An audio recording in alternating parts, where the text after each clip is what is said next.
జే gang, J tax అంటే జే అంటే జగన్మోహన్ రెడ్డి. ఇది పాపం ఎప్పటినుంచో ఈ యెల్లో మీడియా చేస్తున్న ఒకానొక టార్గెటింగ్ మైండ్ గేమ్ ఇది.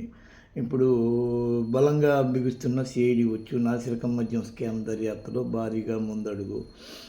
పోతే ఏపీ బ్రూవరీస్ కార్యాలయంలో తనిఖీలు, మాజీ ఎండీ తెరిచిన అధికారులు, మద్యం కేసులో కీలక ఆధారాల సేకరణ, తాజా సాక్ష్యాలతో మరో కేసు, తాడేపల్లి దోపిడీ త్వరలో వెలుగులోకి.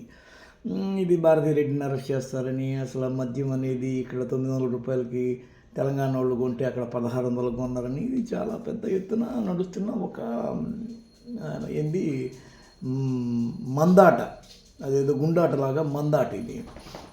ఈ విషయంలో జగన్మోహన్ రెడ్డి కొంత తప్పు చేసుకున్న పరిస్థితి ఉంది, ఇరుక్కునే అవకాశాలు కూడా లేకపోలేదు. కానీ వాళ్ళ హయాం వస్తే వీళ్ళు దీనిలో ఏదో ప్రాబ్లం జరిగింది, వీళ్ళ హయాం వస్తే వాళ్ళు దానిలో ఏదో ప్రాబ్లం జరిగింది. ఇంతేనా మన బతుకు?